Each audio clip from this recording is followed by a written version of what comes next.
So, Brigadier General, welcome. Thank you very much for being here. Can I start just by asking you what you thought of the IFC this year and how it might help you clarify some of the challenges for your Air Force?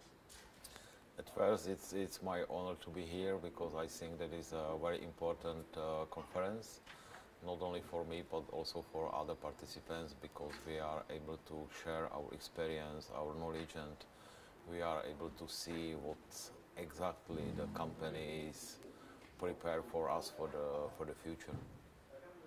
And of course, meeting people, a critical part of the conference, a critical theme has been promoting interoperability, particularly for new platforms.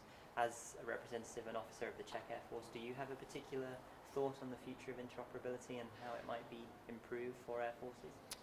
I think that we already have some interoperability in our Air Force because we participate in many NATO exercises without any problem, and in the future we want to equip our aircraft with Link 16, which will be other step for interoperability with the other NATO countries, and I think that so far we are doing quite well, and also we participate in other NATO missions like the Baltic air policing and Iceland air policing, and for that reason I think that we are doing quite well, and I think also important to meet here the people from the other countries, and I met here my schoolmate from the Air War College from the US, and it was a German guy, and also I met my former boss from the Ramstein headquarters.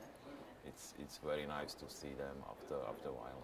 So a good opportunity for a reunion, which is good. Now, of course, today a lot of the discussion has been about fifth generation capability, and linked to that a much more networked and multi-domain operating environment. How does the Czech Air Force view the challenge of operating in a domain which is much more multi? Yeah.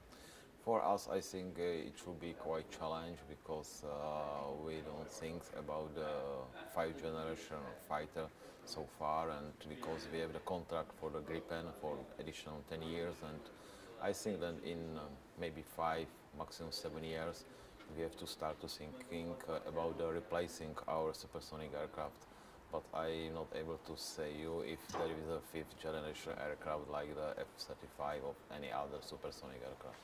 Of course, but in terms of your view on what future capabilities might look like, not for your Air Force, but in general terms, there have been other discussions this week about an increased presence for unmanned airborne platforms as well as manned ones. Do you have a view on how realistic an unmanned combat air system might be and how it might come to be useful in future years, maybe post-2025, 2030?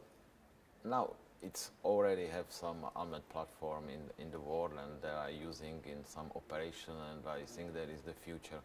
I don't want to say that 100% of the RSS will be unmanned, but I think that the percentage of the unmanned aerial vehicle will be in the maybe 10-15 years the higher than in that time.